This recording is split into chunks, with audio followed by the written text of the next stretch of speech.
It's been exactly 1 year that I stood here at ECC and talked about implementing batch auctions as a means to protect users from MEV on Ethereum.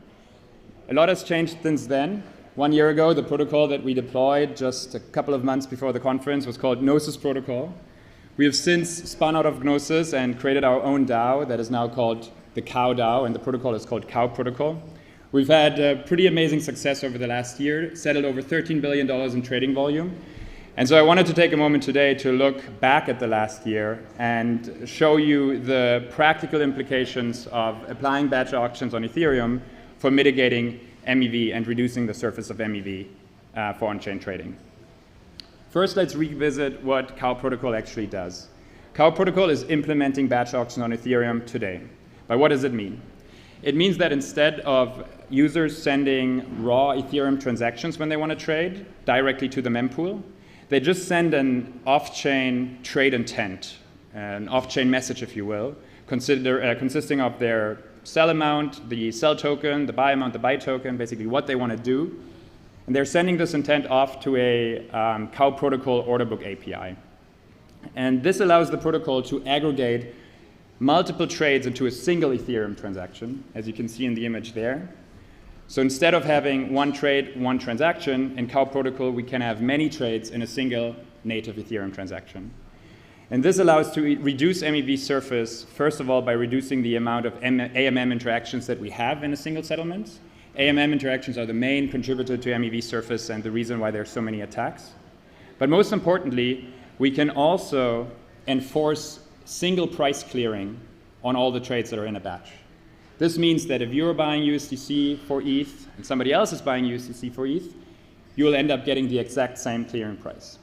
And this uniform price clearing is very substantial to the MEV protection, because if you think about it, most DEX MEV today stems from the fact that you have, even in the same block, the same token pair, trading at different exchange rates based on the ordering of those transactions within the block.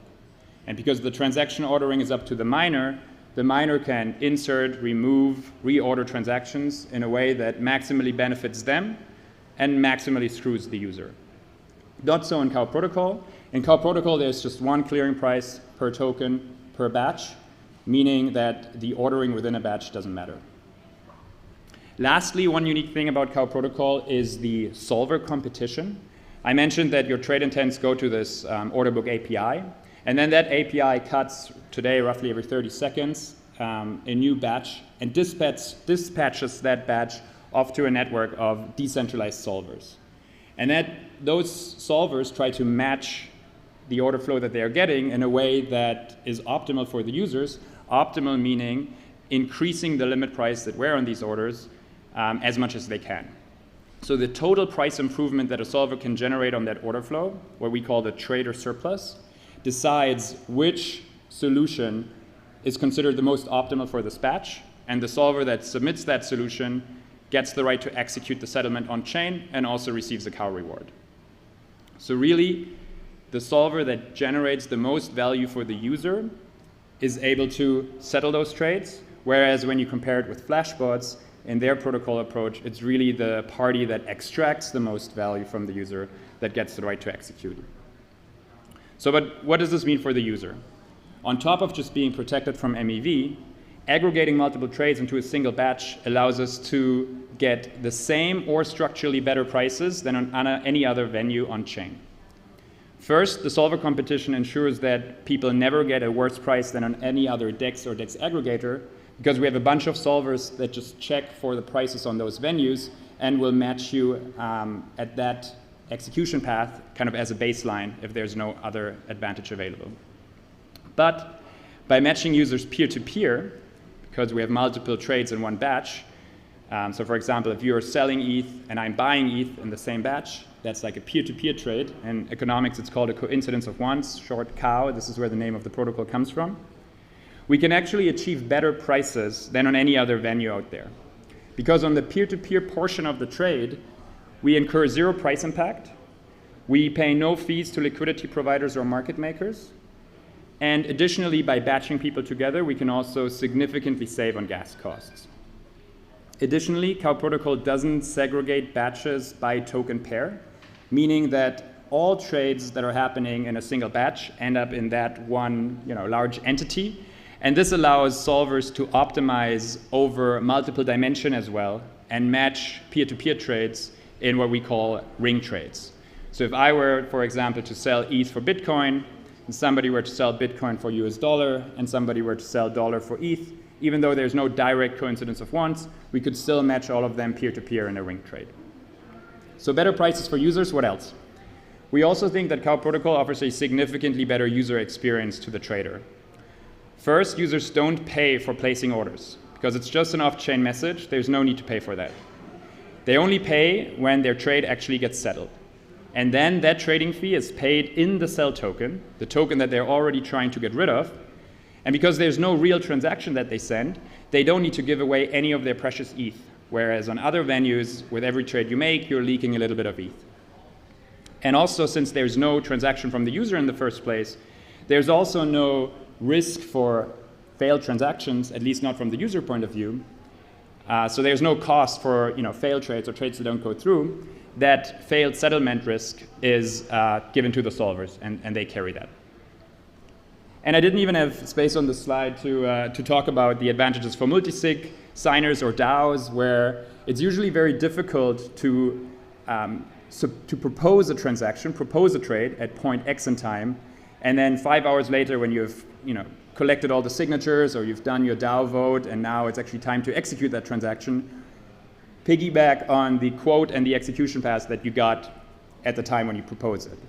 So this delegated trade execution, relying on solvers to compete for your order flow at the time your trade is valid, actually makes it very nice for these kind of asynchronous organizations as well. But okay, enough for the shilling and theory. Let's go and look at how Cow Protocol played out in practice in the last year. Some of you may still remember the ENS airdrop from last November. I remember it quite vividly. It was in the morning, European time. I woke up because a bunch of alerts fired off. Gas prices were all over the place. People were trading this token up and down. It was very shallow and volatile. And I took a block from that morning where we can see 6 trades on the ENS WETH pair, all within the same block. And all of these pairs, all of these trades got different prices, as is normal in Ethereum today. But interestingly, one of these transactions, the one at the very bottom, is a Cow Protocol trade. So we can actually see how the people that weren't part of Cow Protocol traded compared to the people in Cow Protocol.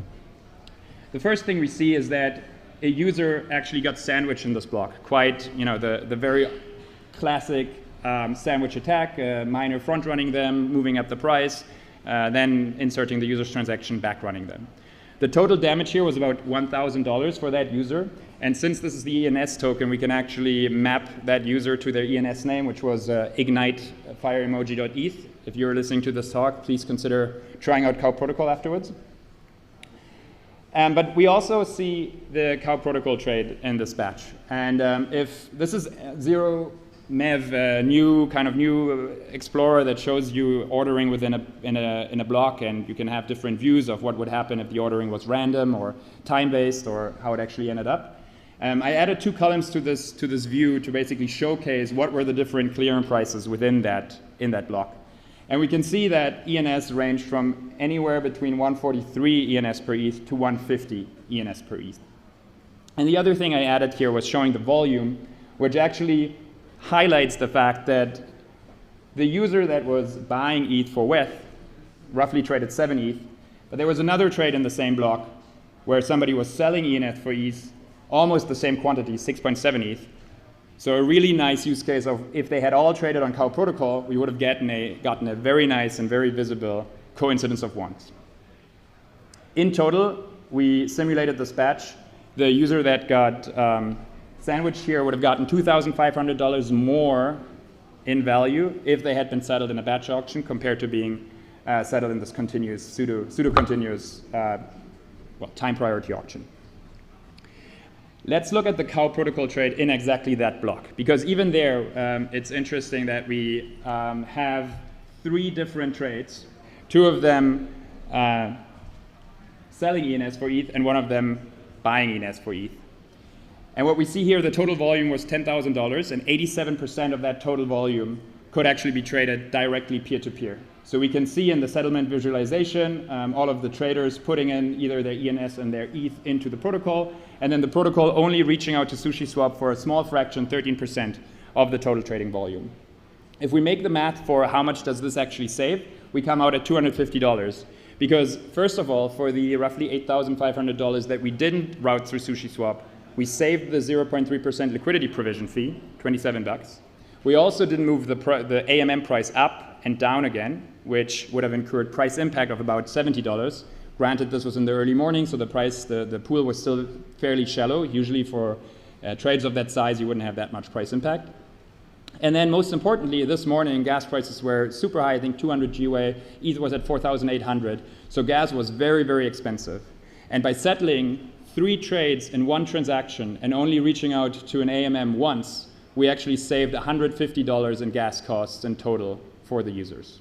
So a pretty significant saving, 2.5%, just by batching people together. I have a bunch of other kind of classic, Hall of Fame batches to show you. In the last year, this was, I think, 2 months ago, we had the largest cow ever on the protocol so far, which was about $10 million. A user wanting to swap USDC for LUSD, so a stablecoin swap. Another user taking the other side exactly at the same volume, so we had 100% a perfect cow. Given these are 2 stablecoins, the price is not very volatile, so it actually makes sense to wait for somebody that wants to take the other side before placing your order. And the cost savings here was about the 0.1% liquidity provision fee that you pay on Curve, so about $10,000. The thickest cow we had, so the cow with the most traders, came from one of our testing sessions in early August, where we got a bunch of our community together and made them try out the protocol. Here we had 34 trades that were swapping ETH for GNO. And the key cost savings here really comes from batching together those trades and doing a single reach out to Uniswap. All of these trades were in the same direction, but because we only had 1 interaction, we saved $700 on gas costs. And then the last batch doesn't really show the power of cow, but it shows the power of MEV protection. Basically here a user wanted to buy $20 million worth of ETH, and they put in a very lax slippage tolerance. They were basically happy with just receiving $19.3 million worth of ETH, $300,000 of surplus that they would have been willing to give away if they had traded in the public mempool. However, through the solver competition, the mechanism that's underlying CoW protocol made sure that they actually get the best price at this very moment. It turns out to be a very complex settlement involving many AMMs and market makers, but ensuring that the surplus, the difference between the limit price and the executed price of $300,000 gets routed to the user instead of to a miner. So if we look at the CoWs since launch, just a few statistics, we've done over $13 billion in trading volume and almost $200 million worth of CoWs on this protocol. We see the graph was increasing quite nicely with a record hitting in April with more than $50 million worth of CoWs. Since the market has cooled down, unfortunately, so has the CoW volume, but still we have generated significant value in the past. Our plan for the future is to, first of all, grow the CoW volume by making sure these cost savings that I showed you today are also visible and understandable to the users that are trading on CoW protocol. We also want to make sure that we allow users to express their preference of saying, I'm happy to wait for a little bit if you can get me a better price through a coincidence of once.